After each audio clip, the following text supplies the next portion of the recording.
প্রিয় উপস্থিতি, এই হলো দেশপ্রেমের সংক্ষিপ্ত পরিচিতি। পরপরই জেনে নেওয়া যাক নবী করিম সাল্লাল্লাহু আলাইহি ওয়াসাল্লাম দেশপ্রেম সম্পর্কে কি বলেছেন।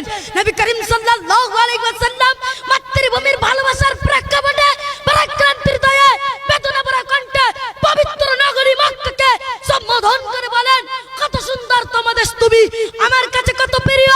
যদি তোমার সম্প্রদায়ের লোক আমাকে বাইর করে না দিত, তাহলে আমি তোমাকে ছেড়ে অন্যত্রে বসবাস করতাম না।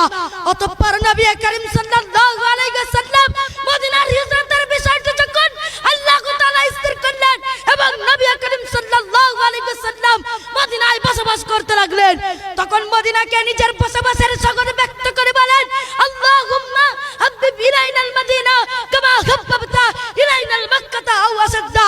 অর্থাৎ আল্লাহ তাআলা তুমি মদিনাকে আমার কাছে মক্কার মতো বা তার চাইতে অধিক প্রিয় বানিয়ে দাও। প্রিয় উপস্থিতি, নবী করিম সাল্লাল্লাহু আলাইহি ওয়াসাল্লামের এই কথাগুলির মাধ্যমে বোঝা যায় বা এই হাদিসের মাধ্যমে বোঝা যায় নবী করিম সাল্লাল্লাহু আলাইহি ওয়াসাল্লাম মাতৃভূমিকে বা নিজের স্বদেশকে অত্যন্ত ভালোবাসতেন। সুতরাং আমরা আমাদের নবীর উম্মত হিসেবে আমাদের দায়িত্ব নিজের মাতৃভূমিকে ভালোবাসা। দেশপ্রেমের দাবি কি?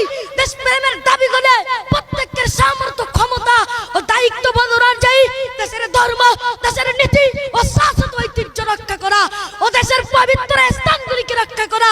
এই দিকে ইঙ্গিত দিয়ে কুরআনুল কারীমে ইরশাদ হচ্ছে, ক্বালু ওয়া মা লানা আল্লা নুকাতিলা ফি সাবিলিল্লাহি ওয়া কাদ উখরিজনা মিন দিয়ারিনা ওয়া আবনাইনা। অর্থাৎ তারা বলল, আমরা যখন আমাদের আপন সন্তান ও নিজ নিজ আবাস ভূমি থেকে বহিষ্কৃত হয়েছি, তাহলে আমরা কেন আল্লাহর রাস্তায় যুদ্ধ করব না? নবী করিম সাল্লাল্লাহু আলাইহি ওয়াসাল্লামের বাণীটিও এই বাস্তবতাকে উপলক্ষ করে বর্ণিত হয়েছে। নবী বলেন, মা কাতালা দুনা মালুহু ফাহুয়া শাহীদ ওয়া মা কাতালা দুনা দামুহু ফাহুয়া শাহীদ। অর্থাৎ যে তার প্রাণ রক্ষায় নিহত হয় সে শাহীদ, যে তার দিন রক্ষায় নিহত হয় সেও শাহীদ। প্রিয় উপস্থিতি, আমাদের মাতৃভূমি আমাদের কাছে নিজের সম্পদের মতো। সুতরাং আমরা যদি আমাদের মাতৃভূমিকে রক্ষা করতে চাই, যদি আমরা মৃত্যুবরণ করি, তাহলে আমাদের মৃত্যুটা হবে শহীদের মৃত্যু। শুধু তাই না, ইসলামের ইতিহাস ঘেঁটে আমরা জানতে পারি পূর্বসূরি মানুষেরা নিজের সন্তান পরিজনের মতো ভালোবাসতেন। সত্যিকারের একজন দেশপ্রেমিক হতেই পারেন একজন পরিচিত মানবতাবাদী, আর মানবতা ছাড়া মাতৃভূমির মূল্য নেই। তাই একজন দেশপ্রেমিক কবির আহজারি, जिस पग में फूल नहीं उनसे क्या कम है, जिस वतन में इंसानियत नहीं उनसे क्या कम है।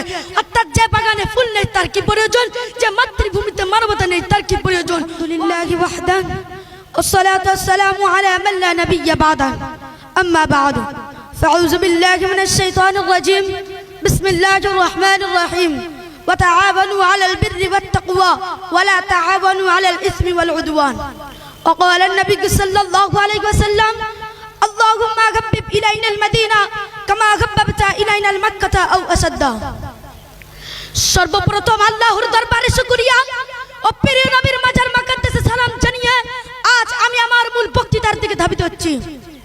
সারা বাংলা তথা সমগ্র ভারতবর্ষের মানুষের প্রাণের তরঙ্গ অনুষ্ঠান কর্তৃক আয়োজিত আজকের এই অনুষ্ঠানের সম্মানিত পরিচালক ও ন্যায় নিষ্ঠার কলম হাতে নিয়ে বিজ্ঞ বিচারক মণ্ডলী ও আমার সামনে বসে থাকা হাজারো পিতামাতার নয়নের মণি ও মুফতি আব্দুল মাতিন সাবুজার স্বপ্ন প্রিয় ছাত্র ছাত্রী বন্ধুরা ও আমার প্রাণ প্রিয় শ্রোতা বন্ধুগণ, সকলকে জানাই আমার আন্তরিক সালাম ও রাখবাদ।